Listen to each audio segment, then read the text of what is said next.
चलिए दोस्तों शुरू करते हैं हम लोग। आज उसी नर्व से जुड़ा हुआ अगला टॉपिक शुरू करते हैं हम दोस्तों। मल्टीपल स्क्लेरोसिस से ही जुड़ा हुआ निस्टेगमस।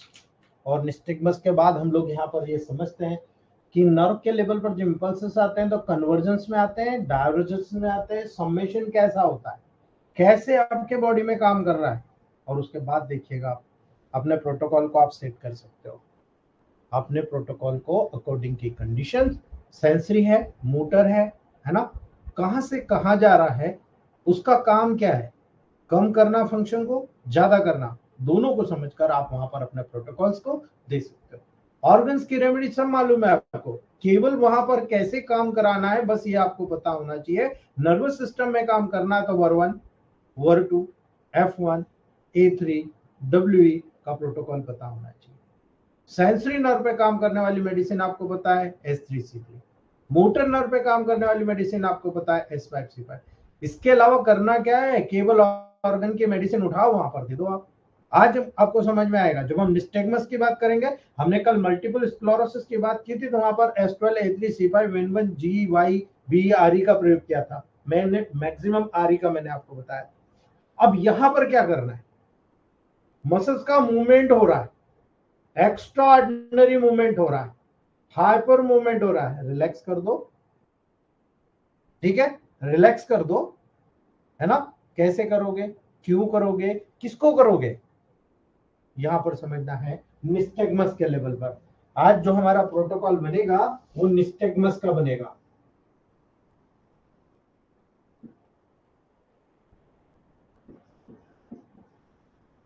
दोस्तों जब आप किसी पेशेंट को देखते हो, हमें ऐसा फील होता है जैसे कि हमारी आइज का स्वयं का माइंड है। आइज का स्वयं का माइंड है, यानी आइज ऊपर से नीचे, साइड टू साइड या सर्कल में मूव करती रहती है दोस्तों। इसे हम निस्टगमस कहते हैं या डांसिंग आइज कहते हैं। आप देखो, ये वो कंडीशन होती है जिसके माध्यम से हमारे पास आई मूवमेंट का कंट्रोल नहीं होता। हमारी आइज का जो है लगातार मूवमेंट होता है, one way direction continue movement होता रहता है। क्यों हो रहा भाई, जबकि ये तो 6 विशेष प्रकार की जो मसल्स होती है, जो आपकी आई की मसल्स होती है, उसके माध्यम से कंट्रोल होता है ना। ये दूसरी आई प्रॉब्लम का साइन होता है दोस्तों, किसी भी दूसरी मेडिकल का कंडीशन के कारण होता है। या तो ये हेरिडिटरी होगा, जन्मजात होगा, कंजेनाइटल होगा, या लाइफ में कभी भी ये डेवलप हो सकता है दोस्तों। यानी निस्टगमस कई अलग अलग थिंग्स के कारण काज्ड होता है, जैसे अपने पेरेंट्स से हेरिडिटरी प्राप्त किया हो। अन्य बहुत सारी कंडीशन जो हमने देखा, मल्टीपल स्क्लेरोसिस, है ना, वहां पर भी होता है ना। आपको कैटरेक्ट हो गया, ऑपरेशन कराया, उसके बाद हो गया। स्ट्रिसबिस्मस हुआ, भेंगापन, है ना। याद रखना, स्ट्रोक के लेवल पर, मल्टीपल स्क्लेरोसिस जैसे जो डिसीजेस होती है, इवन जो मीनियर्स डिसीज होती है दोस्तों, हेड इंजुरी का जो लेवल होता है, एल्बिनिज्म यानी लेक ऑफ स्किन पिगमेंट्स, आपके बॉडी में स्किन पिगमेंट की कमी होती है जिसको एल्बिनिज्म कहते हैं, वो भी एक कारण होता है। इसीलिए इनर ईयर की अगर प्रॉब्लम होती है, कुछ मेडिकेशन जैसे कि लिथियम या सीजर की जितनी ड्रग्स दी जाती है, या आप अल्कोहल लेते हो या ड्रग्स का बहुत ज्यादा सेवन करते हो दोस्तों, वो भी इसका कारण होता है। कभी कभी डॉक्टर को भी समझ में नहीं आता इसका कारण क्या है, आपको नहीं समझ में आएगा, है ना। याद रखना, जब आप सिम्टम्स देखोगे, हमारी आईज बिना कंट्रोल के जो मूवमेंट कर रही है, कभी फास्ट मूवमेंट कर लेती है, कभी स्लो मूवमेंट कर लेती है ना। याद रखना, ये मूवमेंट केवल एक ही आई में होता है, सामान्यतः दोनों आईज में देखने को। याद रखना दोस्तों, ये आप देखते हैं कि आपने हेड को रोटेट किया है, इससे स्ट्रेंज पोजीशन में रखना है, तो आप उसको ऐसा पकड़ के रखोगे, ये मसल्स को इस प्रकार से पकड़ के रखोगे तो आइज आपकी वन वे डायरेक्शन में रहेगी, अन्यथा वो मूवमेंट करती रहेगी, है ना। ये फोकस करने में मदद करता है दोस्तों। यानी जब हमारे गैज को स्टडी होल्ड नहीं रख पाते हम दोस्तों, तो कोई भी थिंग आपको क्लियर नहीं दिखती है, हम वहां पर टिल्ट करते रहते हैं, टर्न करते रहते हैं, हेड को झुकाव करते रहते हैं, मोड़ते रहते हैं। निस्टिग्मस के साथ चिल्ड्रन को जब हम हल्का सा, आप देखोगे ना, तो वो बोलता है मुझे हल्का सा ब्लरिंग दिखाई देता है ना, ऑब्जेक्ट क्लियर नहीं दिखा देता, वर्ल्ड उसको अस्थिर नहीं दिखता है, यानी मूवमेंट करता रहता है दोस्तों। इसीलिए याद रखिएगा दोस्तों, जब ये अलग होता है, ये कंडीशन एडल्ट्स में जब डेवलप होती है, याद रखना, आप चारों तरफ देखते हो तो आपको थोड़ा सा वर्ल्ड वहां पर मूव करता हुआ प्रतीत होता है। इसको आपको डार्क में देखने और हार्ड टाइम बहुत मुश्किल हो जाता है कि आप एक ही तरफ देखोगे दोस्तों, है ना। ब्राइट लाइट से बहुत जल्दी सेंसिटिव होता है, जब लाइट का फोकस पड़ता है तो आईज मूवमेंट करना शुरू करता है, यानी इसी वजह से आपको हमेशा बैलेंस डिस्टर्ब रहेगा, डिजीनेस की फीलिंग होगी, उसके साथ मल्टीपल प्रॉब्लम्स वहां पर आपको देखने को मिलता है। आप हमेशा टायर्ड रहेंगे, आपको हमेशा स्ट्रेस महसूस होगा, है ना। काफी वर्स कंडीशन आपको टेबल प्रैक्टिस में यहाँ पर देखने को मिलेगा, काफी वर्स कंडीशन होता है। और यही कारण है प्रोटोकॉल जब वहां पर तय करते हो तो निस्टेगमस के लेवल पर आपको मसल्स को न्यूट्रिशन न देकर रिलैक्स करने की जरूरत होती है, क्योंकि यह हाइपर वर्क कर रहा होता है। इसलिए आपको याद रखना है, राइट साइड में आर लगाना, लेफ्ट साइड में वाई लगाना, ये कंपल्सरी करना, आपके आईज के मूवमेंट को कंट्रोल कर देगा दोस्तों। याद रखिएगा आप यहाँ पर S12, F1, A3, C5, Y, D6 second protocol है, स्पेशल आरी राइट साइड में और लेफ्ट साइड में Y D4। आपको पॉइंट नंबर 1 और 2 के लेवल पर कंटिन्यू आपको कंप्रेस करना है, कंटिन्यू करना है दोस्तों, याद रखना। तीसरा प्रोटोकॉल जो मैंने एक पेशेंट पे आजमाया है और मुझे बहुत अच्छा रिजल्ट मिला है, S12 1000 से लगाकर S12 D3 तक। अर्थात आप यहां पर न्यूरोलॉजिकल S12 N1 1000 को आप यहां पर सपोर्ट कर दीजिए। याद रखना S12 N1 1000 को यहां पर इक्वल मिलाकर आप यहां पर चलाइए, पहले महीने में, दूसरे महीने में, तीसरे महीने में कंटिन्यू करते चले जाइए, यहां पर न्यूट्रिशन देते चले जाइए, रिलैक्स करते चले जाइए, पूरा न्यूरोलॉजिकल काम करना है। यहां पर आप कोल्ड कंप्रेस कराइए S12 A3 C5 S5W का, ये कोल्ड कंप्रेस D4 में कराइए। ठंडा पानी ले लीजिए मटके का, उसमें 10 से 15 बूंद ये डाल दीजिए और उसके अंदर या तो आप आंखों को आई वॉश कराइए, या सबसे बेस्ट होता है इसको एक कॉटन के कपड़े को भिगो करके पेशेंट को लिटाकर आंखों के ऊपर रख दीजिए। ये ऐसा प्रोटोकॉल है, अगर आप S12 A3 C1W डेली आप लोग सब रोजाना करें ना, रात में 10 मिनट, आपकी रोशनी में कभी फर्क नहीं आएगा, एज इट इज रहेगी। मेरा तो एक्सीडेंटल है दोस्तों, फिर भी मैंने नॉर्मल कर लिया, -3.75 से 1.25 पे ले आया हूं, है ना।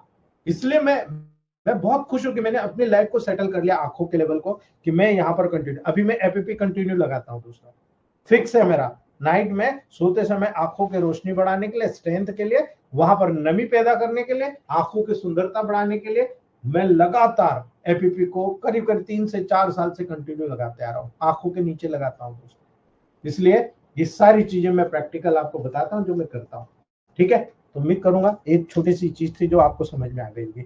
नेक्स्ट हम लोग बात करते हैं दोस्तों, हमारा जो टॉपिक कल बहुत लंबा चला था, इसलिए ये टॉपिक हमारा हो नहीं पाया था। हमने ईपीएसपी का सिग्निफिकेंस देख लिया था। आज मैं आपको जो बताने जा रहा हूं, ये कन्वर्जन डायवर्जेंस, या यहां पर पर्टिकुलर जितने भी नर्व के लेवल पर सेंसेशन आते हैं, तो इनिबिटरी फंक्शन कैसे काम करता है यहाँ पे। सबसे पहले हम बात करते हैं इनिबिटरी फंक्शन के लेवल पर। जब सिनेप्सिस के लेवल पर ट्रांसमिशन होता है तो उनका इनिबिशन भी होता है, यानी आप पर्टिकुलर किसी भी नर्व को वहां पर ट्रांसमिट कर रहे हो इंपल्सेस को, है ना, तो उसका इनिबिशन होना भी जरूरी है ना। याद रखना, या तो ब्रेन से डायरेक्ट इनिबिशन होता है या पोस्ट सिनेप्टिक इनिबिशन होता है। ये जो पोस्ट सिनेप्टिक वाला होता है, या तो ये होता है या फिर डायरेक्टली ब्रेन से आपको इनिबिशन होता है। दूसरा होता है प्री सिनेप्टिक या इनडायरेक्ट इनिबिशन, पहले ही हो गया, यानी सिनेप्सिस के पहले ही हो गया, यानी प्री सिनेप्टिक हुआ तो वो दोस्तों वहां पर इनडायरेक्ट इनिबिशन कहलाता है। नेगेटिव फीडबैक या रेंशॉ सेल इनिबिशन, कल मैंने फोटोग्राफ्स बना के डाला था, जो रेंशॉ सेल होती है या जो नेगेटिव फीडबैक्स होता है, उसको ये यहां से मैसेज जाता है ब्रेन को, वो नेगेटिव जाता है तो वहां से डायरेक्टली उसका ब्लॉकेज हो जाता है ना। फीड फॉरवर्ड इनिबिशन, कोई जो फीडबैक है उसको आप फॉरवर्ड कर रहे हो, है ना, उस फीड फॉरवर्ड इनिबिशन के लेवल पर ये देखना है ना। रेसिप्रोकोकल इनिबिशन, ये जो रेसिप्रोकोकल इनिबिशन होता है, ये भी टिपिकली यहाँ पर इनिबिटरी फंक्शन के रूप में देखने को मिलता है। इस सारा का सारा जो सिम्टम्स होते हैं, आपको यहाँ पर इनिबिटरी फंक्शंस के लेवल पर देखने को मिलते हैं दोस्तों, और ये बहुत इंपॉर्टेंट होता है अगर आप टेबल प्रैक्टिस करना चाहते हैं। स्टिमुलेशन कैसे किया जाता है, इनिबिशन कैसे किया जाता है, यानी किसी को बढ़ाना आ रही, किसी को जैसे निस्टिग्मस है, आज वाई अप्लाई कराओ तो कौन से ऑर्गन में कौन सा सेंसेशन है, सेंसरी या मोटर, उसको क्या रिलैक्स कराना है, क्या स्टिमुलेट कराना है, यहाँ से हमको सीखने को मिलता है। तो सबसे हम लोग बात करते हैं पहले पोस्ट सिनेप्टिक या डायरेक्ट इनिबिशन। यानी यहां प्री से आया, सेंसेशन पोस्ट में आ गया, और पोस्ट में आने के बाद में डायरेक्टली इनिबिट हो रहा है, डायरेक्ट उसको वहीं का वहीं रोका जा रहा है।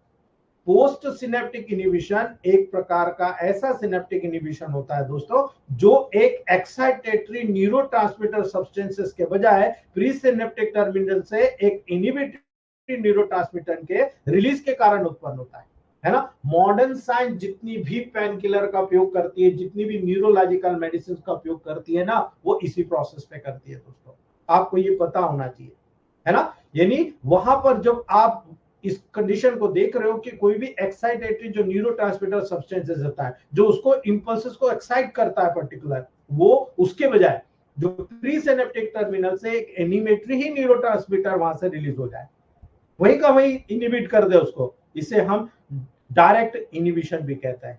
ये डायरेक्टली वही केमिकल निकला, वही का वही रोक दिया, है ना। इस इनिबिटिव न्यूरोट्रांसमीटर को आप मॉडर्न साइंस के लेवल पर बहुत अच्छे से जान लो, और अभी भी जान लो, है ना। गाबा का नाम सुना होगा, कहां कहां उपयोग में आता है, जो लोग टेबल प्रैक्टिस करते हैं और गामा अमीनो ब्यूटेरिक एसिड के बारे में जानते हैं, वो बराबर बोल देंगे कि नहीं यार, ये बहुत जगह हमने देखा कि फलानी मेडिसिन में गाबा का उपयोग किया जाता है, डोपामिन का उपयोग किया जाता है, ग्लाइसिन का उपयोग किया जाता है। अगर नहीं मालूम हो तो मुझे बता दो, है ना। गाबा, डोपामिन, ग्लाइसिन, ये सब के सब डायरेक्ट इनिबिशन करने वाले न्यूरोट्रांसमीटर होते हैं दोस्तों, इनिबिटरी, डायरेक्ट इनिबिटरी न्यूरोट्रांसमीटर के नाम से जाना जाता है ना। अगर आपको ये पता है तो एक्शन सीख लो दोस्तों, कैसे काम कराना है ना। एक्शन ऑफ गाबा सीख लो कि development of inhibitory post synaptic potential कैसे डेवलप करता है। इनिबिटरी पोस्ट सिनेप्टिक, इसको बोलते हैं आईपीएसपी, है ना। आईपीएसपी जो इलेक्ट्रिकल पोटेंशियल होता है दोस्तों, ये हाइपर पोलराइजेशन के फॉर्म में ऊपर की तरफ गया, हाइपर पोलराइजेशन के फॉर्म में, जो कि पोस्ट सिनेप्टिक इनिबिशन के दौरान वहां पर डेवलप हुआ था, वो यहां पर डेवलप हो रहा है। ये इनिबिटरी न्यूरोट्रांसमीटर सब्सटेंसेस के रिसेप्टर के साथ में बाइंड हो गया, है ना, और बाइंडिंग के द्वारा पोस्ट सिनेप्टिक मेम्ब्रेन पर जाकर एक्ट करता है दोस्तों, और इसीलिए ट्रांसमीटर रिसेप्टर कॉम्प्लेक्स बनता है, जो कि सोडियम चैनल के बजाय पोटेशियम चैनल को यहां पर दोस्तों, जो पोटेशियम गेटेड लिगेंड चैनल था, उसको ओपन करता है। हमने ऊपर पढ़ा था प्री सिनेप्टिक से निकला तो कैल्शियम आया, और कैल्शियम ने सोडियम चैनल को ओपन करा प्री सिनेप्टिक पे, और पोस्ट सिनेप्टिक पर आए तो वहां पर सोडियम चैनल के बजाय यहां पर पोटेशियम चैनल दोस्तों, याद रखना, है ना। सोडियम चैनल के बजाय पोटेशियम चैनल को यहां पर उसने ओपन कर दिया। अब ये पोटेशियम आयन क्या करेगा, ये पोटेशियम आयन यहां पर पोस्ट सिनेप्टिक न्यूरॉन की सेल बॉडी के प्लेंटी में अवेलेबल, बड़ी मात्रा में उस सेल बॉडी के अंदर मौजूद रहता है दोस्तों, और ये एक्स्ट्रा सेलुलर फ्लूइड की तरफ मुंह करता है, बाहर की तरफ मुंह करता है दोस्तों, और साइमल्टेनियसली क्लोराइड आयन जो होता है, जो क्लोराइड चैनल होता है, वो ओपन हो जाता है। और यही क्लोराइड आयन दोस्तों, यही जो चैनल्स है ना आपकी बॉडी में, यही चैनल्स दोस्तों, जब यहाँ क्लोराइड आयंस को अंदर की तरफ ओपन करेगा, क्लोराइड आयन जो कि एक्स्ट्रा सेलुलर फ्लूइड में बहुत ज्यादा मात्रा में होता है, पोस्ट सिनेप्टिक न्यूरॉन के सेल बॉडी के इनसाइड अंदर की तरफ मूव करता है। यानी पोटेशियम बाहर गया तो क्लोराइड अंदर आ गया। यही पोटेशियम आयन के एग्जिस्ट और क्लोराइड आयन के इन्फ्लक्स होने के कारण दोस्तों, अंदर की तरफ, याद रखना, क्लोराइड क्या है, माइनस है, नेगेटिव है, इसीलिए अंदर की तरफ दोस्तों मोर नेगेटिविटी कॉज होती है, बहुत ज्यादा नेगेटिविटी हो जाती है, और इसी के कारण हाइपर पोलराइजेशन होता है दोस्तों। यही सिनेप्सी की हाइपरपोलराइजेशन स्टेट सिनेप्टिक ट्रांसमिशन को इनिबिट कर देती है, ठीक है। ये जो हाइपरपोलराइजेशन स्टेट जो डेवलप हुई है दोस्तों, ये यहां पर ये स्टेट सिनेप्टिक ट्रांसमिशन, जो सिनेप्सिस के माध्यम से वहां इंपल्स को ट्रांसमिटेड होना था, वो डायरेक्टली यहां पर बंद कर दिया जाता है, इनिबिट कर दिया जाता है। बहुत सिंपल सी प्रोसेस है। वहां आपने देखा था कि कैल्शियम अंदर गया तो सोडियम वहां पर बाहर आके ओपन कर रहा है चैनल को, सोडियम चैनल ओपन हुआ तो वहां का सारा प्रोसेस इंपल्सेस के रूप में अंदर गया। यहाँ पर जो पोस्ट सिनेप्टिक में वही इंपल्सेस आई, तो यहाँ पर पोटेशियम चैनल को ओपन किया गया, पोटेशियम एक्स्ट्रा सेलुलर फ्लूइड की तरफ मूव कर गया, और वहां पर जो क्लोराइड चैनल होता है, वो क्लोराइड चैनल ओपन हुआ तो क्लोराइड आयन अंदर की तरफ गया, बहुत नेगेटिव होता है, और ये हाइपर पोलराइजेशन को कॉज करता है, तुरंत वहां पर इनिबिट करता है। बहुत सिंपल सी प्रोसेस है, माइंड में शेड रखना। जो कार्डियोवास्कुलर सिस्टम पढ़ते हैं ना, ये बारीकी वहां पर बहुत काम आती है, कार्डियक एक्टिविटी के लेवल पर यही फंक्शन करना है ना। और अगर आपने इस पोटेशियम वाले फंक्शंस को कर लिया, पोटेशियम को आपने सेल के अंदर नॉर्मल भेजना ठीक कर दिया, तो आपने डायबिटीज ठीक कर दी। याद रखना दोस्तों इस बात को, अगर पोटेशियम आयन को आपने सेल के अंदर भेज दिया ना, आपने डायबिटीज ठीक कर दी। अगर आपको इस बात की चीज का अगर आपको प्रूफ चाहिए ना, तो मैं आपको प्रूफ दे सकता हूँ, है ना। याद रखना दोस्तों, पहली बात। दूसरी बात, जो प्री सिनेप्टिक या इनडायरेक्ट इनहिबिशन की बात की जाती है, जो पहले से ये चीज हो रही है, प्री सिनेप्टिक या इनडायरेक्ट इनहिबिशन एक प्रकार का ऐसा सिनेप्टिक इनहिबिशन होता है दोस्तों, जो ये तब उत्पन्न होता है जब प्री सिनेप्टिक एक्सॉन टर्मिनल के एक्साइटेटरी न्यूरो जो ट्रांसमीटर सब्सटेंसेस होते हैं वो सफिशिएंट क्वांटिटी के रिलीज के फेलियर के कारण हो रहा, यानी वहीं से ऊपर से जो पर्टिकुलर वहां से आना चाहिए, जितना न्यूरोट्रांसमीटर आना चाहिए वो नहीं आएगा, उसको फेल कर दिया जाएगा, उसको वहां पर भेजा ही नहीं जाएगा, और उसी फेलियर के कारण वहां पर इनडायरेक्ट इनहिबिशन हो जाता है। यानी प्री सिनेप्टिक इनहिबिशन एक्सो एक्सोनिक सिनेप्सी के द्वारा मीडिएटेड होता है, एक्सॉन का एक्सॉन की सिनेप्सी के द्वारा मीडिएटेड होता है। ये स्पाइनल कॉर्ड में बहुत ज्यादा प्रोमिनेंट होता है ना। याद रखना, स्पाइनल कॉर्ड में बहुत ज्यादा प्रोमिनेंट होता है, और ब्रेन में जो हायर सेंटर होते हैं वहां पर इन्फ्लामेशन के प्रोपोगेशन को रेगुलेट करता है।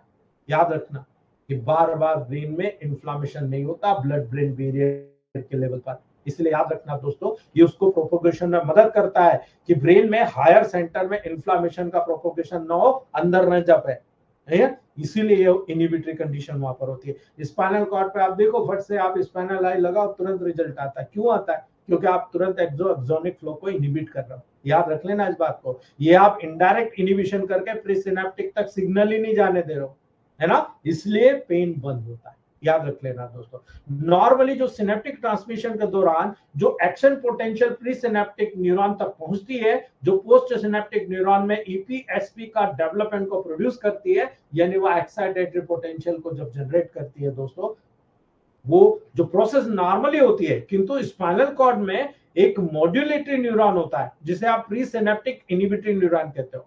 ये मॉड्यूलेटरी होता है, यानी ये एकदम न्यू एक्टिविटी के साथ इसको इन्वॉल्व कर दिया जाता है। वो प्री सिनेप्टिक न्यूरॉन के साथ एक एक्सो एक्सोनिक सिनेप्सी को फॉर्म करता है, यानी एक प्री सिनेप्टिक एक पोस्ट सिनेप्टिक यहां से आकर यहां पर जुड़ गया इन दोनों के बीच में, और ये स्पेशल दोस्तों एक्सो एक्सोनिक सिनेप्सी को फॉर्म कर रहा है।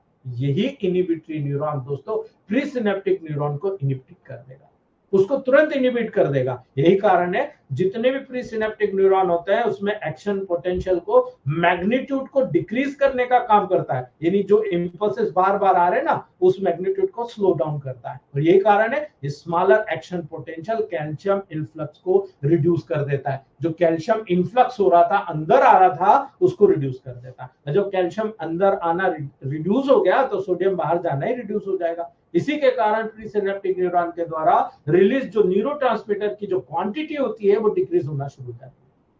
जब कैल्शियम अंदर आएगा नहीं तो एक्टिविटी होगी नहीं, एक्टिविटी होगी नहीं तो न्यूरोट्रांसमीटर प्रॉपर्ली सीक्रेट होगा नहीं, इसीलिए पोस्ट सिनेप्टिक न्यूरॉन में ईपीएसपी की जो मैग्नीट्यूड ऑटोमेटिकली डिक्रीज हो जाएगी। इसी के कारण सिनेप्टिक इनहिबिशन हो जाएगा, वहां पर भी आपको मैसेज नहीं जाएगा, अर्थात पहले यहां फिर वहां, प्री में एंड देन पोस्ट में, उसके बाद ऑटोमेटिकली वहां पर इनहिबिशन हो जाएगा, आपका मैसेज आगे पास नहीं होगा।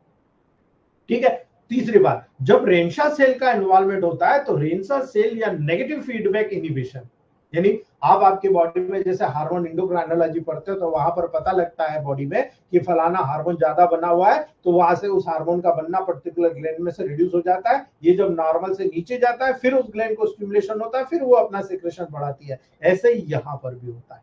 जो रेंशा सेल होती है, negative feedback inhibition synaptic inhibition का एक टाइप होता है दोस्तों, जो कि स्पाइनल कॉर्ड में रेंशा सेल के द्वारा कॉज्ड होता है। आपके स्पाइनल कॉर्ड में रेंशा सेल होती है ना, उसके द्वारा डायरेक्टली यहाँ पर कॉर्ड होता है। इसलिए याद रखना, रेंशा सेल स्पाइनल कॉर्ड के जो एंटीरियर ग्रे हॉर्न होती है उसमें प्रेजेंट होती है दोस्तों। आगे की तरफ ये जो स्पाइनल कॉर्ड है हमारा, यहाँ बैक से आगे की तरफ यानी एब्डोमिनल कैविटी के जस्ट पीछे, वो एंटीरियर और ये बैक साइड में पोस्टीरियर।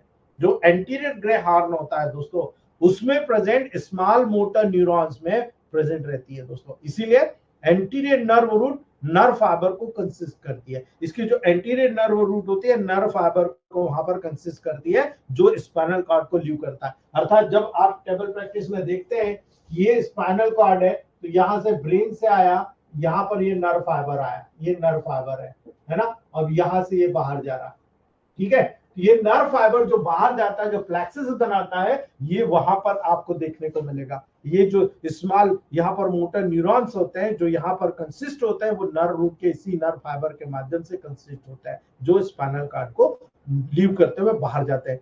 ये जो नर्व फाइबर होंगे स्पाइनल कॉर्ड के एंटीरियर ग्रे हॉर्न में अल्फा मोटर न्यूरॉन्स एराइज होता है। कल मैंने डायग्रामेटिक शो भी किया था दोस्तों, है ना, याद रखना। ये जितने भी इफेक्टर ऑर्गन होते हैं वहां तक पहुंचते हैं, अर्थात ये नर्व है, ये कौन से ऑर्गन तक जुड़ी हुई है, वहां तक पहुंचता है दोस्तों। इसीलिए वहां की जो मसल्स है उस मसल्स तक पहुंच जाएगा।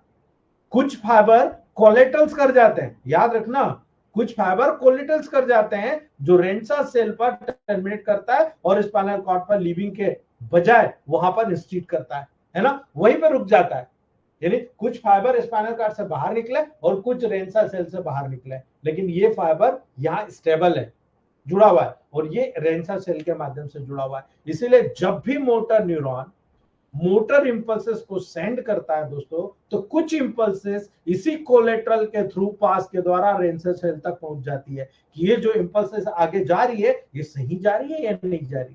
जब रेंसा सेल स्टिमुलेटेड होता है दोस्तों, याद रखना वो इसीलिए स्टिमुलेटेड होता है कि यहाँ पर इंपल्सेस जा रही है, तो ये कोलेटरल्स में इसके पास भी आ गई कि ये इंपल्सेस अल्फा मोटर न्यूरॉन पर जा रही है, तो ये सही जा रही है या नहीं जा रही। और जब अल्फा सेल्स यहाँ पर स्टिमुलेट होगी, रेंसा सेल भी स्टिमुलेट होगी, इसीलिए अल्फा मोटर न्यूरॉन की इनहिबिटरी इंपल्सेस को सेंड करता है, इसीलिए मोटर न्यूरॉन से जो डिस्चार्ज होते हैं वो रिड्यूस हो जाते हैं। यानी इसको पता रहता है कि यहाँ पर ये जो फंक्शन हो गया, अब यहाँ पर जब इसको मोटर न्यूरॉन से जो डिस्चार्ज होगा वो इंपल्सेस के सेंड करने के बाद ही होगा, और इसीलिए अगर वो कह रहा है कि इसको इनहिबिट करना है तो वो डिस्चार्ज के रूप में आया, केमिकल इंपल्सेस के रूप में आया, वो वहां पर रिड्यूस कर देता है, आपके फंक्शन इनहिबिट हो जाते हैं। इसी तरीके से रेंसा सेल्स इनहिबिशन रिप्रेजेंट करती है, आपका पूरी बॉडी के जो न्यूरोलॉजिकल फंक्शन होते हैं उनको इनहिबिशन रिप्रेजेंट करती है, अर्थात ये नेगेटिव फीडबैक मैकेनिज्म के माध्यम से करती है, कोलेटरल्स के माध्यम से करती है। अर्थात रेंसा सेल एक या एक से ज्यादा अल्फा मोटर न्यूरॉन के द्वारा सप्लाइड होता है। रेंसा सेल को एक या एक से ज्यादा अल्फा मोटर न्यूरॉन के द्वारा सप्लाइड होता है, बहुत सारे मोटर न्यूरॉन पर एक साथ सिनेप्सिस करती है, जैसे हम ये देख रहे हैं, है ना, एक से ज्यादा न्यूरॉन वहां पर पाए जाते हैं। इसलिए मैं कहता हूं एक न्यूरॉन कई बार देखा जाए एक बार में 10,000 न्यूरॉन से बात कर रहा होता है। एक न्यूरॉन अपने डेंड्राइट्स के माध्यम से जुड़ने वाले जितने भी दूसरे न्यूरॉन के एक्सॉन से ऐसे 10,000 न्यूरॉन के साथ में टॉक करता रहता है दोस्तों। इसलिए आप सोच लो आपके बॉडी में कितनी एक्टिविटीज एक साथ चल रही है, ब्रेन को सारी एक्टिविटी का जवाब देना, ये सब इसी कोलेटरल मैकेनिज्म के माध्यम से होता है। इसीलिए मैं कई बार कहता हूं आपके बॉडी से ब्रेन में गया और आपके ब्रेन से बॉडी में गया, तो यहाँ भी कोलेटरल्स है ना, यहाँ भी पहले सेरिबेलम को जाएगा, फिर सेरिब्रम में जाएगा, फिर यहाँ पर हाइंड ब्रेन को जाएगा, ऊपर से ब्रेन में आया तो पूरे ब्रेन में सेरिबेलम ब्रॉडबैंड एरियाज में जाएगा, फिर आपके mid brain bones medulla oblongata इनमें जाएगा, और इधर नीचे आएगा तो सेरिबेलम में जाएगा, और उसके बाद में जाएगा। अर्थात सब कोलेटरल्स होता रहता है, और ये कोलेटरल्स के कारण ही आपकी ब्रेन में हर प्रक्रिया का निर्धारण इक्वली होता रहता है। इसलिए आपका ब्रेन एक ग्रुप के रूप में अपना वर्क करता रहता है दोस्तों, याद रखना। चौथा, फीड फॉरवर्ड इनहिबिशन। ये क्या चीज है दोस्तों? जो फीड फॉरवर्ड इनहिबिशन होता है, ये सिनेप्टिक इनहिबिशन सेरिबेलम में उत्पन्न होता है, सेरिबेलम में, छोटे मजक में। ये जो सेरिबेलम होता है ये महामंत्री होता है दोस्तों, बहुत समझदार होता है ना। ये सेरिबेलम में न्यूरो एक्टिविटी को कंट्रोल करता है। ये जो फीड फॉरवर्ड इनहिबिशन होता है, ब्रेन, ये बॉडी से मैसेज आ रहा तो एक दो मैसेज के सिग्नल इसको सेरिबेलम को पहले मिलेंगे, बाद में सेरिब्रम के पास जाएंगे। सेरिबेलम को मिले, सेरिबेलम ने काम शुरू कर दिया, आपने खुफिया तंत्र को लगा दिया, बताओ बॉडी में क्या हो रहा है। वो खुफिया तंत्र उसको बता रहे कि बॉडी में ये चीज हो रही है, आप सावधान हो जाओ, ये बहुत गलत हो रहा है। और ब्रेन के पास गया, ब्रेन ने असेसमेंट किया, असेसमेंट करके वहां पर बोला महामंत्री मैं चाहता हूं कि यहाँ पर ये प्रॉब्लम हो रही है और ये काम कराना है, आप देख लीजिए। तब सेरिब्रल कॉर्टेक्स के द्वारा सेरिबेलम को मैसेज आता, सेरिबेलम कहता हाँ साहब मुझे सूचना मिल गई थी, मैं भी उसी पे काम कर रहा था, आप भेजिए मैं देखता हूं मैं क्या कर सकता हूं। तो सेरिब्रल कॉर्टेक्स वहां से बोलता है ठीक है, आपको जो भी काम करना है मैं ये भेज रहा हूं, इसमें देख लो जो सुधार की गुंजाइश है सुधार करो और अच्छा काम करो, है ना। ये प्रोसेस लगातार ब्रेन में होती रहती है। ये जितनी भी आपकी बॉडी में न्यूरोनल एक्टिविटी का कंट्रोल होता है इसी प्रोसेस के माध्यम से होता है। इसीलिए आप देखो सैटेलाइट सेल्स होती है, मैं बताने वाला हूं आगे सैटेलाइट सेल्स कैसे काम करती है, बास्केट सेल कैसे आप बास्केट लेकर जाते हो ना, हैंडल लेकर, है ना। सेरिब्रम में न्यूरोनल एक्टिविटी के प्रोसेस के दौरान जो भी ग्रेन्यूल सेल्स होती है, जिसके द्वारा वहां मौजूद जितने भी एंजाइम्स एक्टिवेट होते हैं, जितनी भी एक्टिविटीज होती है, वो गाबा के रिलीजिंग के द्वारा, जो गामा अमीनो ब्यूटेरिक एसिड होता है उसके रिलीजिंग के द्वारा, ये न्यूरोट्रांसमीटर है ना, परकिंस सेल्स को इनिबिट कर देता है दोस्तों। और इस प्रकार के इनिबिशन को फीड फॉरवर्ड मैकेनिज्म या इनिबिशन के नाम से जाना जाता है। यानी जो चीज वहां पहुंच गई है, पहुंचने के बाद हाँ भाई मैसेज पहुंच गया, कोई बात नहीं आप बंद करो, उसको तुरंत इनिबिट कर दिया जाता है कि हाँ मैसेज पहुंच गया, हटाओ, चलो बंद करो इसको। ये गाबा के माध्यम से होता है, इसको हम फीड फॉरवर्ड इनिबिशन कहते हैं। ये कंटिन्यू आपके बॉडी में मैसेजेस पहुंचाने के बाद उसको इनिबिट कर दिया जाता है। इसी प्रकार से एक और होता है रेसिप्रोकोकल इनिबिशन, है ना। आप देखते हो दोस्तों यहां पर एंटागोनिस्टिक मसल्स का इनिबिशन किया जाता है, यानी मसल्स का ग्रुप होता है दोस्तों जो हमेशा एक्टिवेटेड होता है ना, उसे रेसिप्रोकोकल इनिबिशन के द्वारा वहां पर इनहिबिशन के कारण उसको एक्टिवेशन को रोका जाता है कि भाई आप थक गए हो, थोड़ी देर आराम कर लो भाई, है ना। आप देखो करवट बदल रहे हो, सो रहे हो, रात को आराम कर रहे हो, फिर भी करवट बदल रहे हो, तो आपके सारी मसल्स में तो पैरालाइसिस हो चुका है रात में, है ना। रात में सारी मसल पैरालाइज हो जाती है, इसलिए जब आप एकाएक उठते हो रात में और चलते हो तो कई बार लोग वर्टिगो खा के गिर जाते हैं, है ना, वहां पर चक्कर आके गिर जाते हैं, क्योंकि वहां पर कोऑर्डिनेशन नहीं होता। थोड़ी देर बैठो, ब्रेन की तरफ ऑक्सीजन गई, मसल की तरफ ब्लड सर्कुलेशन गया, ब्रेन की तरफ गया, जब प्रॉपर हो जाए 1-2 मिनट बाद फिर वर्क करो आप, है ना। तो ये इनिबिशन इसी कारण होता है कि भाई आप बहुत हो गया, थोड़ी देर आराम कर लो, फिर आपको वहां स्टिमुलेट कर दिया जाएगा। ये रेसिप्रोकोकल इनिबिशन होता है। याद रखना दोस्तों, जब आप इन सिनेप्टिक इनिबिशन का अगर आप इंपॉर्टेंस देखोगे ना, महत्व देखोगे, आपको सब समझ में आ जाएगा। It is very important to anybody, आप सबके लिए, मेरे लिए बहुत इंपॉर्टेंट होता है। क्यों? मसल्स को जाने वाली जितनी भी इंपल्सेस के नंबर को सिनेप्टिक इनिबिशन लिमिट करने का काम करता है। अभी लिमिट कर रहा है, ऐसा क्यों कर रहा है? आप जानते हो ऐसा क्यों कर रहा है? अगर मैं आपको बार बार एक ही चीज का मैसेज करता रहूंगा, आपका क्या होगा दोस्तों, है ना।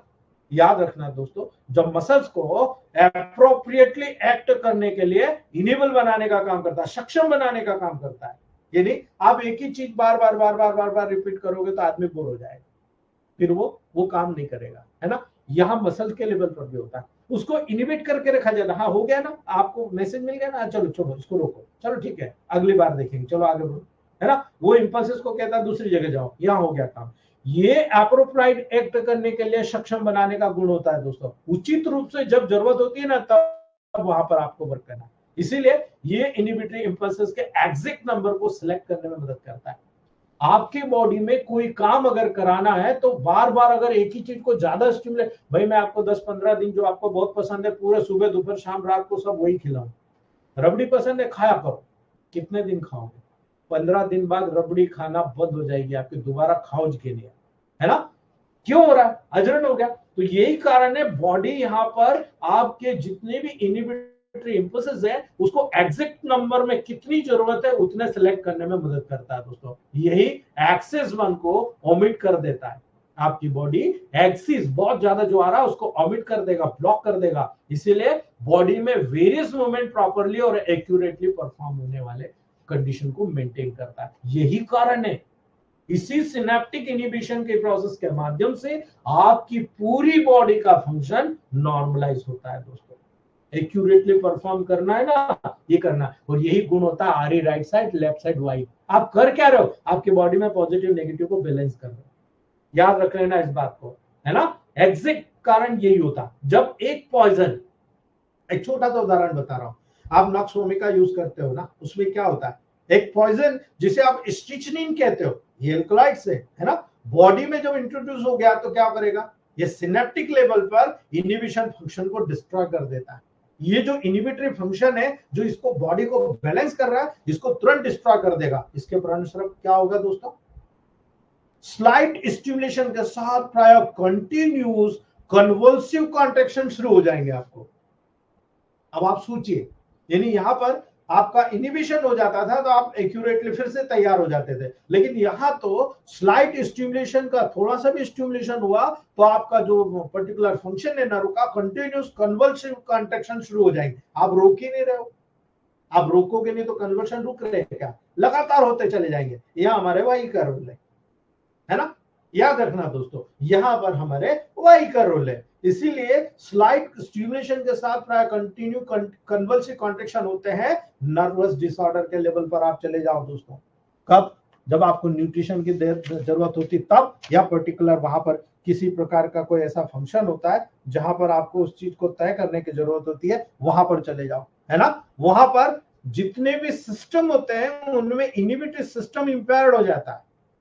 जो आपका इनिबिटरी सिस्टम अगर वो इंपेयर्ड हो गया, इसी के कारण दोस्तों आप देखो आपकी बॉडी में कहीं पर भी कोई कठोरता आती है, रिजिडिटी आती है ना, आप देखते हो ना, वो रिजिडिटी क्यों आ रही है, because of this inhibitory system impaired हो जाता है। अब इस कठोरता को रिलैक्स करना है तो वाई का अप्लाई करा दो, है ना।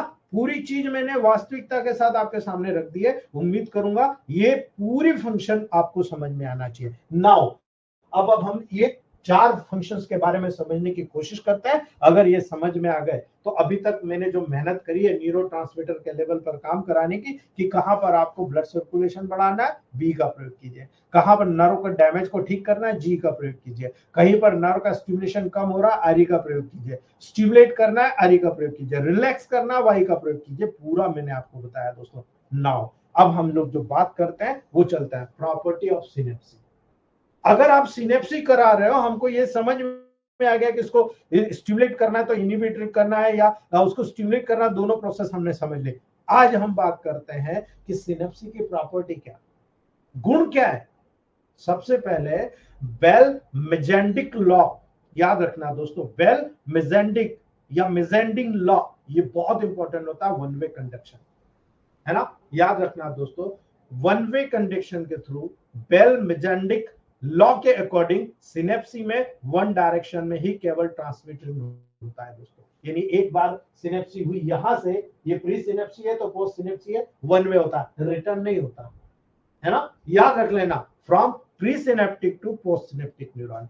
कोई भी आपके न्यूरोलॉजिकल फंक्शन में कोई भी एक नर्व ले लो, वो नर्व का सम्मेशन आगे होगा या उसका कोई भी वहां पर फंक्शन आगे की तरफ जनरेट होगा तो प्री सिनेप्टिक न्यूरॉन से पोस्ट सिनेप्टिक न्यूरॉन, ये प्री सिनेप्टिक है पोस्ट सिनेप्टिक, ये प्री सिनेप्टिक है पोस्ट सिनेप्टिक, ठीक है, दोनों तरफ से होगा। यहां पर देखो आप, एक न्यूरॉन कई न्यूरॉन से जुड़ा हुआ है, यहां पर देखो कई न्यूरॉन एक न्यूरॉन से जुड़े हुए हैं, है ना, थोड़ा सा गड़बड़ है ना। याद रखना, इसे ही हम कन्वर्जेंस या डाइवर्जेंस कहते हैं। यानी आप यहां पर देखिए, एक न्यूरॉन कई न्यूरॉन को यहां पर डाइवर्ट करके अलग अलग पूरे बॉडी में भेज रहा है, आप अलग अलग मैसेज दे रहे हो, इसको डाइवर्जेंस कहते हैं। यहां पर कई न्यूरॉन एक जगह पर मैसेज भेज रहे हैं, उसको कन्वर्जेंस कह रहे हो कि भाई एक जगह मैसेज जा रहा है। सिंपल लैंग्वेज में समझ लीजिए, बाकी का मैं आपको बताता हूं वन बाय वन। सबसे बड़ी चीज होती है, आप जानते हो क्या, कंटिन्यू एक ही फंक्शन होता रहेगा, वहां पर कुछ समय के लिए रुकेगा नहीं, बिल्कुल होगा, उसको बोलते हैं सिनेप्टिक डिले। सिनेप्टिक डिले यानी मैसेज कभी भी जाता है दोस्तों तो सिनेप्टिक डिले एक शॉर्ट डिले होता है, थोड़ा सा डिले होता है, जो सिनेप्सी के थ्रू इंपल्स के ट्रांसमिशन के दौरान उत्पन्न होता है। एक इंपल्स आया, रुक गया, डिले हो गया, एक इंपल्स आया, फिर कुछ शॉर्ट डिले हो गया, है ना। आप जब देखते हो ना, ये आया, ये आया, ये आया, आप टीवी में भी आप पर्टिकुलर कहीं पर भी एक्सरे को देखते हो, मॉनिटर को देखते हो, तो आप इस प्रकार से जंप होता है ना, याद रखना ये शॉर्ट डिले के रूप में होता है। याद रखना, ये समय को लेने के कारण होता है, वो रिलीज ऑफ न्यूरोट्रांसमीटर होता है। यानी न्यूरोट्रांसमीटर का रिलीज के ऊपर डिपेंड करता है कि न्यूरोट्रांसमीटर कितने समय में रिलीज हो रहा है ना। पोस्ट जो सिनेप्टिक न्यूरॉन होते हैं तो वहां पर पोस्ट सिनेप्टिक मेम्ब्रेन के एक्सॉन टर्मिनल से न्यूरो ट्रांसमीटर का जो मूवमेंट होता है वो मूवमेंट हो रहा है, क्या स्पीडली हो रहा है, क्या स्लोली हो रहा है, ये सारी चीज वहां पर आपको देखने को मिलती है। और जो पोस्ट सिनेप्टिक मेम्ब्रेन होते हैं उसमें जो आयनिक चैनल हमने देखा, सोडियम पोटेशियम क्लोराइड, उन आयनिक चैनल्स के ओपन होने में न्यूरोट्रांसमीटर के एक्शन को कितना समय लग रहा है, ये सिनेप्टिक डिले कहलाता है दोस्तों, है ना। सिनेप्टिक डिले की जो नॉर्मल ड्यूरेशन होती है 0.3 से 0.5 मिली सेकेंड होती है ना।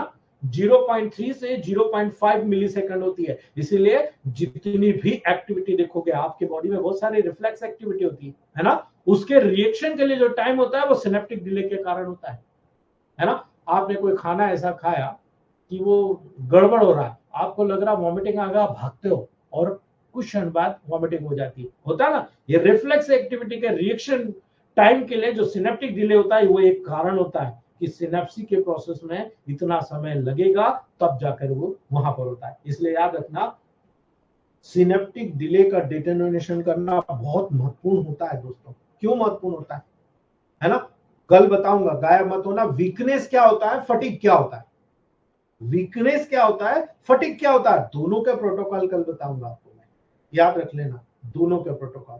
जो नर्वस सिस्टम के लेवल पर आम समस्या होती है और आम समस्या के लेवल पर नर्वस सिस्टम से लिंक करके आप कैसे उसको ठीक कर सकते हो, you can cure it with in 1 और 2 डेज। आपको आईवी फ्लूइड लगाने की भी जरूरत नहीं है दोस्तों, ओनली 1 और 2 डेज में आप ठीक कर दोगे, है ना। याद रखना सिनेप्टिक डिले का डिटरमिनेशन हमें बहुत मदद करता है दोस्तों। जितने भी रिफ्लेक्स एक्टिविटी का पाथवे होता है या तो वो मोनोसिनेप्टिक होता है या पॉलीसिनेप्टिक होता है। मोनोसिनेप्टिक एक और पॉलीसिनेप्टिक मल्टीपल, है ना। इसलिए याद रखना दोस्तों, यहां पर बहुत सारी चीजें आपको याद रखने की जरूरत होती है। फटीग क्या होता है, कल इसको पूरा डिटेल बताऊंगा। आज मैं आपको केवल न्यूरोलॉजिकल लेवल पर बता रहा हूं कि फटीग क्या होता है।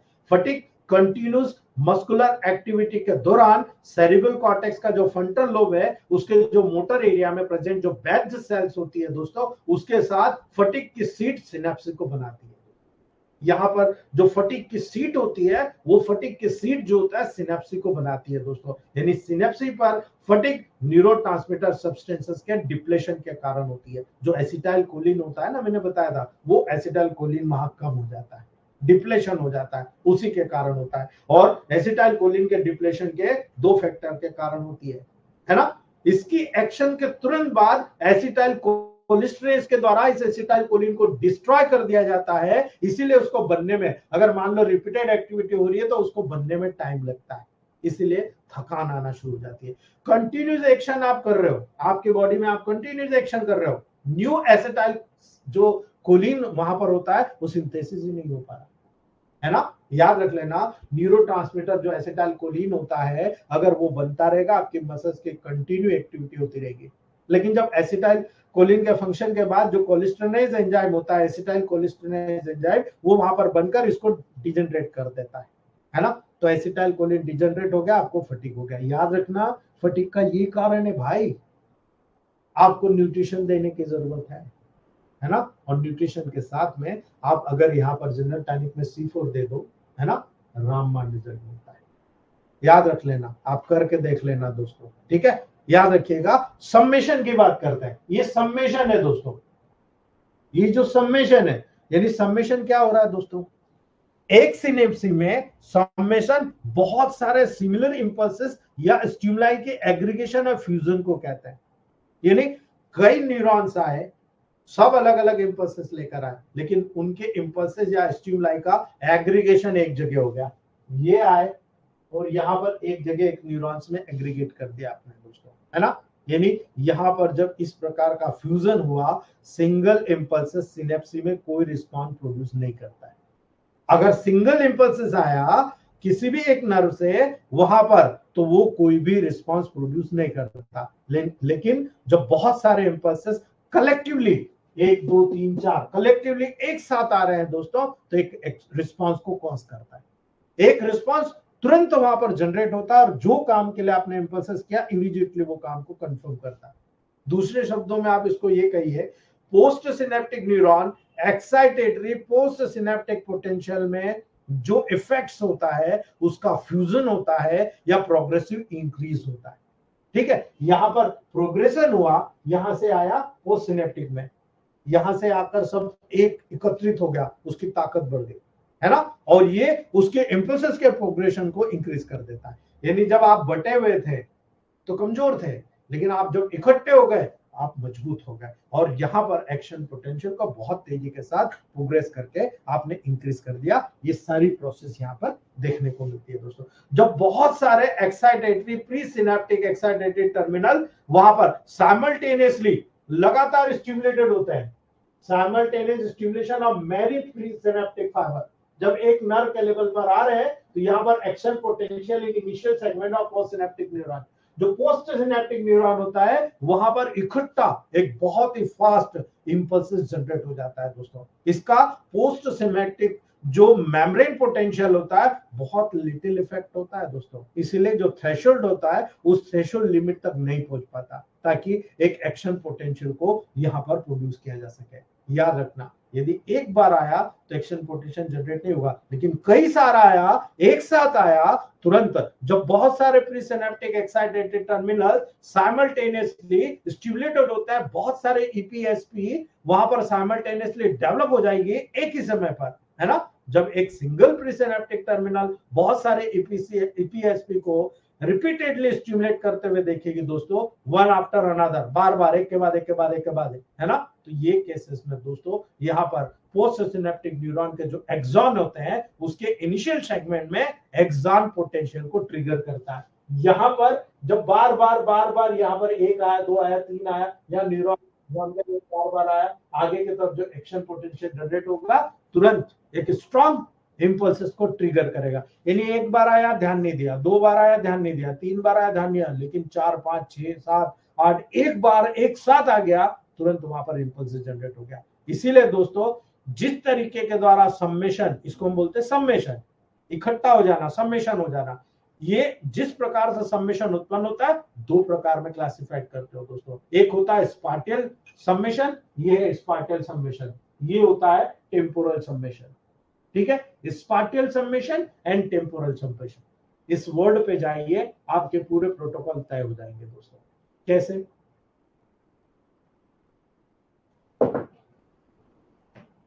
जब बहुत सारे प्री सिनेप्टिक टर्मिनल से डेवलप ईपीएसपी का फ्यूजन के द्वारा एक्शन पोटेंशियल प्रोड्यूस हो रहा है, इसे आप स्पाटिक सम्मेशन कहते हो। यहां पर सभी ईपीएसपी एक साथ साइमल्टेनियसली डेवलप होकर एक्शन पोटेंशियल को जनरेट कर रहा है दोस्तों, है ना। ये सभी ईपीएसपी यानी एक्साइटेटरी, पोस्ट सिनेप्टिक, है ना। याद रखना, इसका सम्मेशन पोटेंशियल को अलो कर देता है, यानी कि हाँ ठीक है यार आप एडॉप्ट कर लिए गए, चलो आ जाओ।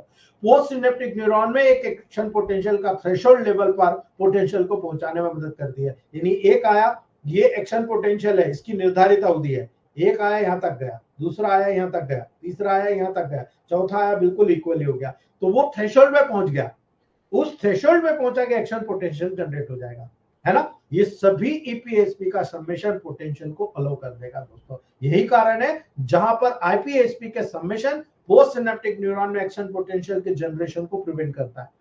इनहिबिटरी रहता है वो उसको प्रिवेंट करेगा, लेकिन ईपीएसपी एक्साइटेटरी होता है वो वहां पर जनरेट करेगा। इसीलिए जब कभी भी आपको नर्व के लेवल पर इस सम्मेशन को एक्साइट करना है, आरई का प्रोटोकॉल दीजिए। जब आपको यहाँ पर इनहिबिट करना है, वाई का प्रोटोकॉल दीजिए, चाहे एक्सटर्नली हो चाहे इंटरनली हो।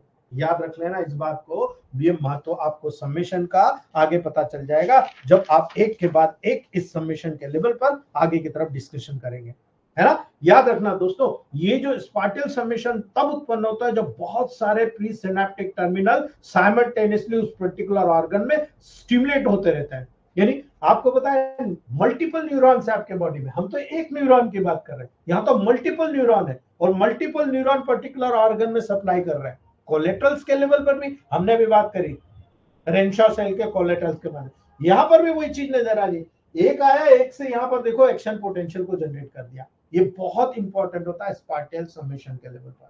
लेकिन जब टेम्पोरल सम्मेशन होगा तब क्या होगा, यहाँ तो एक ही है, यहाँ तो तीन थे, यहाँ तो एक है, रिपीटेड होगा, एक ही है, रिपीटेड हो रहा है, स्टिमुलेशन ऑफ वन, एक को स्टिमुलेट कर रहा है, प्री सिनेप्टिक टर्मिनल, यहां पर ये pre synaptic terminal post synaptic terminal को जनरेट कर रहा है। यानी जब एक्शन पोटेंशियल का एक सिंगल प्री सिनेप्टिक टर्मिनल से बहुत सारे एक्स्ट्राटेटरी यानी ईपीएसपीस को फ्यूजन के द्वारा प्रोड्यूस होता है दोस्तों, एक ही जगह पर प्रोड्यूस हो गया, इसे हम स्पाटियल सम्मेशन कहते हैं। और यहां पर ईपीएसपी एक के बाद एक डेवलप होता है, यानी ये सभी ईपीएसपी वहां पर ओवरलैप होते हैं, एक के बाद एक के बाद एक के बाद एक के बाद ओवरलैप होते हैं दोस्तों, और एक दूसरे के साथ सम्मेशन होता है। यानी यहां सब अलग अलग दे रहे थे, या एक ही जगह ओवरलैप हो रहे हैं, इसी के ऊपर आके बार बार वहां पर एक ही जगह समेशन को कॉज कर रहे हैं, इसीलिए action potential post synaptic neuron में जनरेट हो जाता है।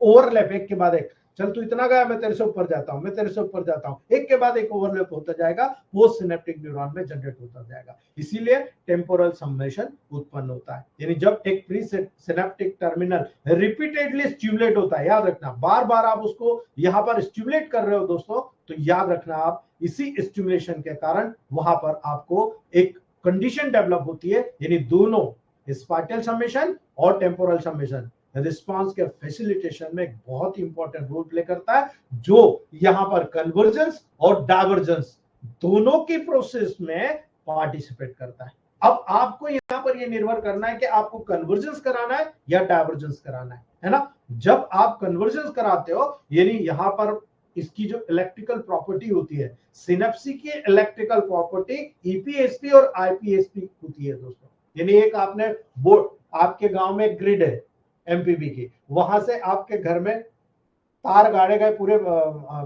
आपके गांव में, और पोल गाड़े गए, और पोल से आपको यहाँ पर आपके घर में तार डाल के आपको मीटर लगा के कनेक्शन दे दिया, ठीक है। तो यहाँ पर ईपीएसपी और आईपीएसपी डेवलप हो रही, वो कन्वर्जेंस की वो प्रोसेस होती है जिसके द्वारा बहुत सारे प्री सिनेप्टिक न्यूरॉन एक सिंगल पोस्ट सिनेप्टिक न्यूरॉन पर टर्मिनेट होता है। ये एक सिंगल पोस्ट सिनेप्टिक न्यूरॉन है, यहाँ पर ये मल्टीपल चीज यहाँ पर टर्मिनेट होगी। ये पोल है, एक पोल से 10 कनेक्शन दिए हुए आपके पूरे आसपास के जितने भी घर में, आपके घर में। ये आपको याद रखना है, प्री सिनेप्टिक न्यूरॉन कई टर्मिनल से यहाँ पर एक के लेवल पर, यानी प्री सिनेप्टिक न्यूरॉन एक सिंगल पोस्ट सिनेप्टिक न्यूरॉन पर टर्मिनेट होता है। आपकी बॉडी में ऐसे बहुत सारे ऑर्गन्स हैं जिनमें मल्टीपल न्यूरॉन्स उस एक पोस्ट सिनेप्टिक न्यूरॉन के ऊपर टर्मिनेट हो रहे हैं, वो बहुत मेजर ऑर्गन होते हैं दोस्तों, याद रखना। दूसरी बात, डाइवर्जेंस, यानी जब डाइवर्जेंस के लेवल पर देखोगे, ये वो प्रोसेस होती है जिसके द्वारा एक जो आपका प्री सिनेप्टिक न्यूरॉन होता है बहुत सारे पोस्ट सिनेप्टिक न्यूरॉन पर टर्मिनेट होता है। यानी जो प्री सिनेप्टिक न्यूरॉन होगा बहुत सारे न्यूरॉन के लेवल पर टर्मिनेट होगा। तो आपको ये देखना पड़ेगा कौन से ऑर्गन पर प्री सिनेप्टिक न्यूरॉन है, कहां पर पोस्ट सिनेप्टिक न्यूरॉन है जो पर्टिकुलरली कन्वर्जेंस कर रहा है या डाइवर्जेंस कर रहा है। यानी मल्टीपल न्यूरॉन जब एक न्यूरॉन पोस्ट सिनेप्टिक न्यूरॉन के ऊपर वहां पर टर्मिनेट करते हैं, वो कन्वर्जेंस कहलाता है। और कई एक प्री सिनेप्टिक न्यूरॉन कई न्यूरॉन के ऊपर वहां पर कई पोस्ट सिनेप्टिक न्यूरॉन के ऊपर कन्वर्जेंस करता है, वो डाइवर्जेंस कहलाता है, फैलता है। और यही आपकी बॉडी में कोलेटरल्स का निर्माण करता है, याद रखना। इसीलिए मैं आपको बार बार कहता हूं, आप अगर एक पार्ट में एक नर्व को स्टिमुलेट करते हैं तो आप मान के चलना उससे जितने कोलेटरल जमा है ना, उन कोलेटरल को भी स्टिमुलेशन मिल जाएगा, है ना। बस आपको कराते आना चाहिए कि आप वहां पर क्या कर रहे हो, किस रूप में यहां पर आप इस पर्टिकुलर स्टिमुलेशन के लेवल पर बात करते हो दोस्तों, ठीक है। तो ये हमने पूरा सिनेप्सी का चैप्टर पढ़ा। अब जो मेन चैप्टर होता है वो होता है न्यूरोट्रांसमीटर या न्यूरोमोड्यूलेटर्स। किसी भी एक्टिविटी को स्टिमुलेट करना या उसको मॉडिफाई करके आगे बढ़ाना, न्यूरोमोड्यूलेटर, न्यूरोट्रांसमीटर। न्यूरोट्रांसमीटर हमारी बॉडी, हम कहते हैं ना यार इसको सेक्सुअल वीकनेस है, लेकिन आप कहते हो अरे यार ये तो ज्यादातर 90% तो फिजिकल होता है, मानसिक होता है, मतलब 90% मानसिक होता है, 10% फिजिकल होता है। बिल्कुल सही है दोस्तों, बिकॉज न्यूरोट्रांसमीटर एक केमिकल सब्सटेंसेस होता है जो एक मीडिएटर के जैसे एक्ट करता है दोस्तों, है ना। और मीडिएटर के जैसे एक्ट करता है तो जो एक सिनेप्सी के थ्रू दोस्तों एक न्यूरॉन से दूसरे न्यूरॉन में नर्व इंपल्स को ट्रांसमिट करता है। ये गुण होता है न्यूरोट्रांसमीटर का, है ना। याद रखना दोस्तों, जब आप हिस्ट्री में जाते हो, न्यूरो ट्रांसमीटर का एग्जिस्टेंस सबसे पहले एक ऑस्ट्रेशियन यानी ऑस्ट्रेलियन या ऑस्ट्रियन जो साइंटिस्ट थे दोस्तों, जिनको ओट्टो ल्यूइस कहा जाता है ना, OTTO, ओट्टो ल्यूइस, LOEUS, उन्होंने 1921 में दोस्तों इसको डिस्कवर किया था। 1921 में, अभी ज्यादा समय नहीं हुआ दोस्तों, यानी 96 साल, 96 ईयर हुआ है इस पूरी पद्धति को जानने। इसलिए नए नए साइंस आते जा रहे हैं, नए नए चैप्टर जुड़ते जा रहे हैं जो आपको बताते जा रहा हूं। न्यूरोट्रांसमीटर का क्राइटेरिया क्या है और आपके लिए क्यों इंपॉर्टेंट है, हम इलेक्ट्रोमेपैथ के लेवल पर देख रहे हैं, है ना। आजकल बहुत से सब्सटेंसेस न्यूरोट्रांसमीटर के जैसे कैटेगराइज हो रहे हैं, बहुत सारे केमिकल कैटेगराइज हो रहे हैं, है ना। आपको पता है ये ऑर्गन ऐसे काम कर रहा है, इसके लिए ये न्यूरोट्रांसमीटर जिम्मेदार है, ये ऑर्गन ऐसे काम कर रहा है, इसके लिए ये न्यूरोट्रांसमीटर जिम्मेदार है ना। आप डोपामिन, सीरोटोनिन आप यूज कर रहे हो ना, ये क्या सब्सटेंसेस है ना। कोई सब्सटेंसेस जिसको न्यूरोट्रांसमीटर कहते हैं वो सर्टेन क्राइटेरिया को फुलफिल करता है, कुछ क्राइटेरिया में आना चाहिए, यानी कुछ निश्चित वहां पर उसका एक फैक्टर बना दिया गया कि ये चीज ये गुण इसमें है, वो डेफिनेटली न्यूरोट्रांसमीटर है ना। याद रखना, मॉडर्न साइंस ने जब इस पर रिसर्च किया कि भाई न्यूरोट्रांसमीटर है, तो सबसे पहले उन्होंने नियम बनाया, it must be found in A neuron. कोई भी न्यूरोट्रांसमीटर यदि न्यूरॉन में पाया जाएगा तो ही वो न्यूरोट्रांसमीटर कहलाएगा, दूसरी सेल में पाया जा रहा है उससे कोई मतलब नहीं, है ना। It must be found in neuron, ये किसी भी न्यूरॉन में जो बॉडी के किसी भी सेल, टिश्यू, ऑर्गन सिस्टम से जुड़ा हो, न्यूरॉन के अंदर अगर वो न्यूरोट्रांसमीटर पाया जा रहा है, डेफिनेटली वो न्यूरोट्रांसमीटर है, ठीक है। It must be produced by a neuron, पाया जाना वहां तक ठीक है, न्यूरॉन के द्वारा ही प्रोड्यूस होना चाहिए, वो न्यूरोट्रांसमीटर कहलाता है। It must be release by neuron, वहां पाया जा रहा है, बन रहा है और उसी न्यूरॉन के द्वारा रिलीज हो रहा है, वो न्यूरोट्रांसमीटर कहलाता है। आफ्टर रिलीज के बाद it must act on a target area and produce some biological effect. जब उसको प्रोड्यूस किया गया, उसके बाद रिलीज किया गया, रिलीज होने के बाद जिस ऑर्गन के लेवल पर वो उसको रिलीज किया गया है, उस एरिया में, उस ऑर्गन के एरिया में जो भी बायोलॉजिकल इफेक्ट उसको दिया गया है कि ये बायोलॉजिकल वर्क करना है, वो बायोलॉजिकल इफेक्ट वो करेगा तो कहलाएगा न्यूरोट्रांसमीटर। याद रखना, after the action it must be inactivated, अपनी एक्शन करने के बाद उस जगह पर वो कोई दूसरा साइड इफेक्ट या इफेक्ट प्रोड्यूस नहीं करेगा, वो इनएक्टिवेटेड हो जाएगा, यानी अपना काम किया, पतले रास्ते से निकल गया। ये प्रोसेस अगर होता है, आप बोलते हो हाँ दैट इज अ न्यूरोट्रांसमीटर, ये न्यूरोट्रांसमीटर है, ठीक है। इसीलिए न्यूरोट्रांसमीटर बहुत इंपॉर्टेंट होता है, आपको उसको जनरेट करना सिखा दूंगा दोस्तों। याद रखना, न्यूरोट्रांसमीटर को दो मेथड के द्वारा क्लासिफाई किया जाता है, depending upon chemical nature, depending upon function.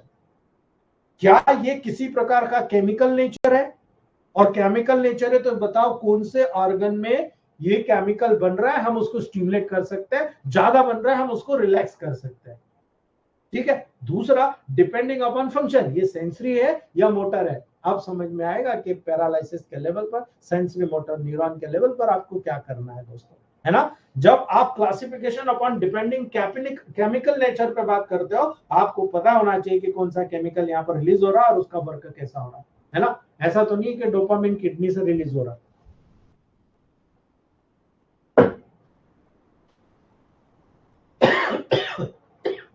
याद रखना दोस्तों, जब हम केमिकल नेचर पर आइडेंटिफाई करते हैं तो हमें फिजियोपैथोलॉजी पता होना चाहिए। मैं इसलिए बार बार कहता हूं, पूरा इलेक्ट्रोहोम्योपैथी, फिजियोपैथोलॉजी, एनाटॉमी पे डिपेंड करता है।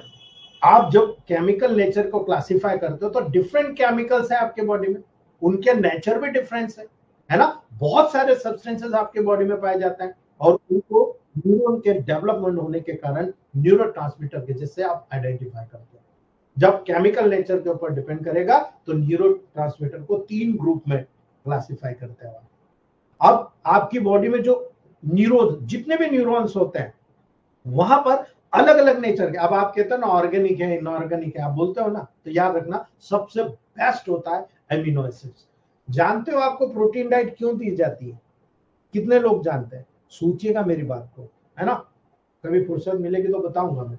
एमिनो एसिड्स, इस ग्रुप के न्यूरोट्रांसमीटर सबसे फास्ट सिनेप्टिक ट्रांसमिशन में इन्वॉल्व होते हैं, आप समझ गए होंगे। इस ग्रुप के न्यूरोट्रांसमीटर जो एमिनो एसिड से जुड़े हुए होते हैं, सबसे फास्ट सिनेप्टिक ट्रांसमिशन में इन्वॉल्व होते हैं दोस्तों, और वो एक्शन में इनहिबिटरी एंड एक्साइटेटरी दोनों होते हैं, यानी किसी को इनहिबिट करना है रोक देगा, किसी को एक्साइट करना है एक्साइट कर देगा दोस्तों। कौन कौन से?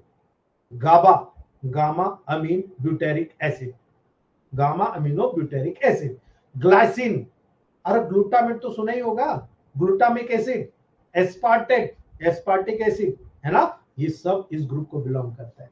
और आप मॉडर्न साइंस की, आपके पास अगर सिम्स और मिम्स हो तो आप उसको खोल के देखिएगा और उसमें देखिएगा गाबा का जंक्शन, आप देखिएगा मेडिसिन निकल के आ जाएगी, आपको समझ में आ जाएगा। आप मेडिसिन का फंक्शन को पढ़ोगे, आप समझ जाओगे, तुरंत बोल दोगे ये एक्साइटेटरी है या इनिबिटरी है, ये क्या कर रहा है, वहां रोक रहा है या एक्साइट कर रहा है, यानी गाबा ये क्या काम कर रहा है, ग्लाइसिन, ग्लूटामेट, ग्लूटामिक एसिड या एस्पार्टेट यानी एस्पार्टिक एसिड, ये क्या काम कर रहा है, आपको तुरंत पता लग जाएगा कि ये यहाँ पर स्टिमुलेट कर रहा है या रिलैक्स कर रहा है। यानी बहुत सारे फंक्शन को अमीनो एसिड के माध्यम से, केमिकल सब्सटेंसेस के माध्यम से जो न्यूरॉन के द्वारा एक्साइटेड हो रहा है, वहां पर आप बहुत सारे इनिबिटरी और एक्साइटेटिव फंक्शन को परफॉर्म कर सकते हो। दूसरा, अमीन्स के लेवल पर, अमीन्स जो होते हैं, अमीन्स मॉडिफाइड अमीनो एसिड ही होते हैं।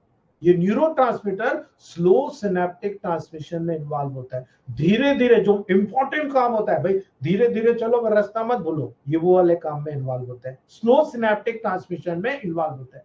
ये न्यूरोट्रांसमीटर भी एक्शन में इनिबिटरी और एक्साइटेटरी दोनों होता है ना। कहां पर, नॉर एड्रिनलिन, एड्रिनलिन बताओ कहां बनते हैं, किडनी में, डोपामिन, सीरोटोनिन, हिस्टामिन इस ग्रुप को बिलोंग करता है। याद रख लेना, भूलना मत, आपको मैं बता रहा हूं, आप S6 C6, मैंने कहा ना मल्टीविटामिन, आप जानते हो मल्टीविटामिन क्यों दिए जाते हैं न्यूरोलॉजिकल लेवल पर। मैंने आपको कहा multivitamin 1 S5 C5 F1 S6 C6 सारी, आप सोचना मैंने क्या दिया आपको, अगर गलत हो तो मुझे बताइए आप, है ना। याद रखना, nor adrenaline, adrenaline, dopamine, histamine, serotonin amines के ग्रुप को बिलोंग करते हैं, हमने दोनों को इन्वॉल्व कर दिए हैं, है ना। अन्य बहुत सारे तीसरे होते हैं। कुछ न्यूरोट्रांसमीटर इन कैटेगरी में से किसी में भी फिट नहीं बैठते हैं दोस्तों। जब मॉडर्न साइंस ने रिसर्च किया, ना इनिबिटरी ना एक्साइटेटरी, ना अमीनो एसिड ग्रुप में ना अमीन्स ग्रुप में, है ना, जैसे कि एसिटाइल कोलिन, है ना, जैसे सब्सटेंस ये कोलिन और जो एसिटाइल कोएंजाइम होता है, जो आपकी बॉडी में कोलिन बनता है, जो एसिटाइल कोएंजाइम होता है, दोनों मिलकर एसिटाइल कोएंजाइम बनता है ना। याद रखना दोस्तों, जो एक एंजाइम कोलिन एसिटाइल ट्रांसफरेज की प्रेजेंस में बनता है दोस्तों, ठीक है। यही कारण है अन्य बहुत सारे सब्सटेंसेस इंक्लूड होते हैं, जैसे सॉल्युबल गैस नाइट्रिक ऑक्साइड, है ना, वो भी न्यूरोट्रांसमीटर के लेवल पर काम करता है। आपको अगर नाइट्रिक ऑक्साइड सुंघा दिया जाए तो क्या होगा, बताइए क्या होगा, है ना। तो हम आज ही रखते हैं दोस्तों, उम्मीद करूंगा कि थोड़ी सी मेहनत कर लीजिए, आपको बहुत आगे लेके जा रहा हूं दोस्तों। शायद हम लोगों को अगर ये चीज पहले मिल गई होती तो शायद मैं आज आप लोगों के सामने नहीं होता, बहुत आगे निकल चुका होता। अब बहुत लेट हो गया है दोस्तों। अब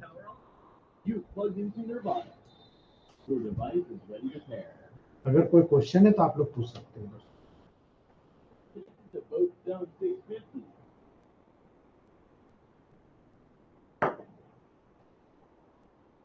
जी विनोद सर, डॉक्टर विनोद कुमार।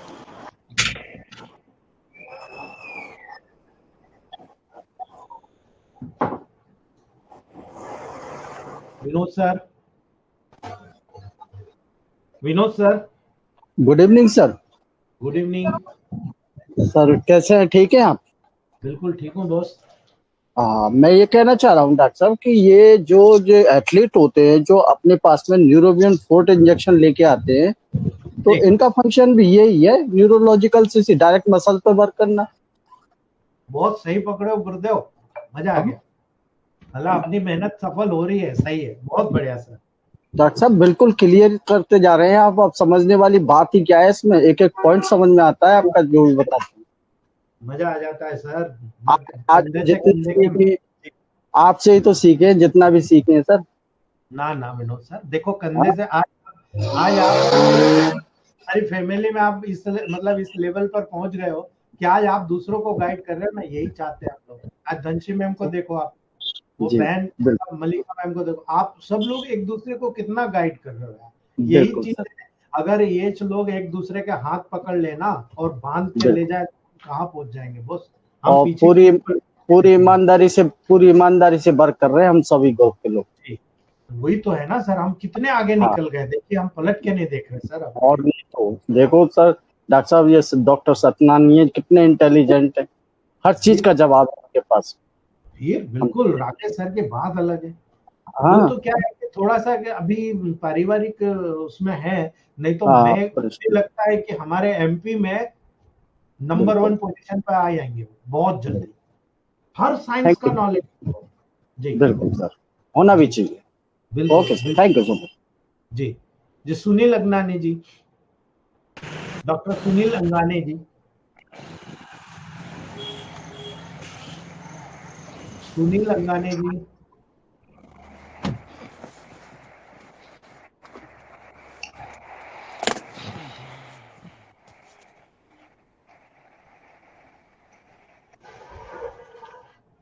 चलिए दोस्तों, अभी किसी को जरूरत नहीं है, यहीं समाप्त करते हैं। थैंक